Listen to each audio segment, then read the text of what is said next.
ადიგენის რაიონში მდინარე ქვაბლიანის მარჯვენა მხარეს ზღვის დონიდან 1340 მეტრზე პატარა სოფელი ზარზმა მდებარეობს. სოფელში არის ქართული ხუროთმოძღვრების შესანიშნავი ძეგლი, ზარზმის სამონასტრო ანსამბლი. მონასტერი დაუარსებია ფეოდალური ხანის ცნობილ სასულიერო მოღვაწეს, სერაპიონ ზარზმელს, წარმოშობით კლარჯს. სამონასტრო კომპლექსის ძირითადი ნაწილი მე-13-მე-14 საუკუნეების მიჯნაზია აშენებული.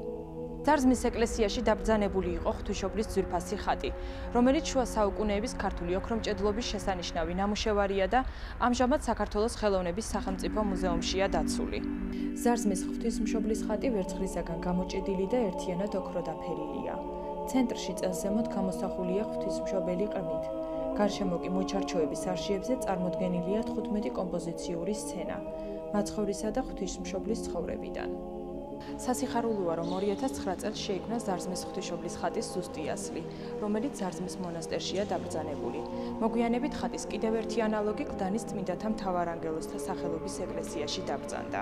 ფიქრობდით ჩვენ გვინდოდა, ესე ვთქვათ, აზრისათვის რაიმე ესეთი საინტერესო ხაწერის ნიმუში გვენახა, იმიტომ რომ როდესაც აზრის ესე ვთქვათ მოწესრიგება დავიწყეთ, ჩვენ გქონდა მაცხოვრის ხატი და ვეძებდით ანალოგიური ტიპის ხატს ჩვენი ტაძრისათვის.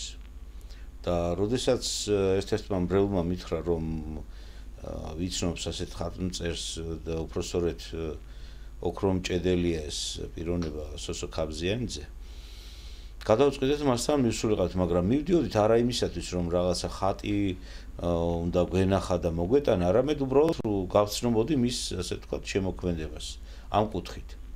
და როდესაც მივედით მის სახელოსნოში, ძალიან თბილად მიგვიღო სოსომ. ამ დროს ჩემი, ასე ვთქვათ, ყურადღება მიიპყრო ვერცხლის პერანგიანმა ხატმა. და იმდენად, ასე ვთქვათ, ახლობელი აღმოჩნდა ჩემთვის ეს ხატი, რომ მთელი ყურადღებით ამ ხატის ცვალიერება დავეწყე. და როდესაც მითხრა სოსომ, რომ ეს ხატი დამზადებული იყო ზარზმის, ასე ვთქვათ, ღვთისმშობლის ხატის ზუსტი ორიგინალის მიხედვით და ეს უნდა წაბრძანებული იყო ზარზმაში, ამისთვის იყო გამზადებული, მე ვთხოვე მას, რომ ეს ხატი, ასე ვთქვათ, ჩვენი ტაძრისათვის დაეთმო. აქ იყო გარკვეულწილად მისგან უარი იყო რაღაცა, მაგრამ ჩემი გადაწყვეტილება, ასე ვთქვათ, იყო ძალიან მტკიცე და მე პირდაპირ ვუთხარ, რომ ეს ხატი უნდა წამოვიდეს ჩვენს ტაძარში.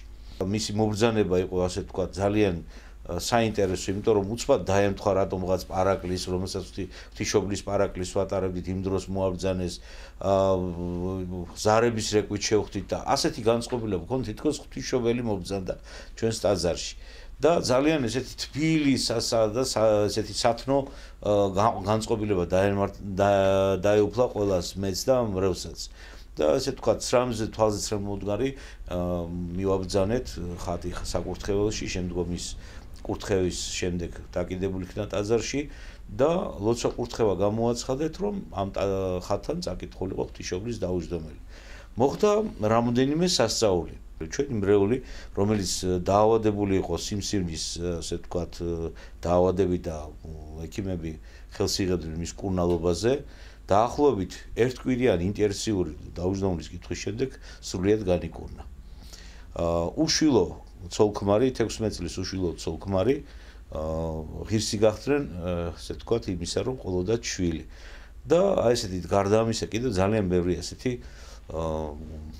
ერთ შეხედვით უნიშნულო, მაგრამ ადამიანსაც მნიშვნელოვანია დაუშვათ დანგრეული ოჯახი აღდგა, დაკარგული შვილი, რომელიც ეგონათ დაბრუნდა ოჯახში და აი ესეთი სასწაულები მოახდინა ამ ხატმა და ჩვენ ძალიან დიდი სიყვარულით, ძალიან დიდი სითბოთი ვეფერებით ამ ხატს და ყოველი წირვისა და ლოცვის დამთავრების შემდეგ ადამიანები მიდიან ამ ხატთან, ემთხვევიან და სწავლენ თავის სათხოვარს.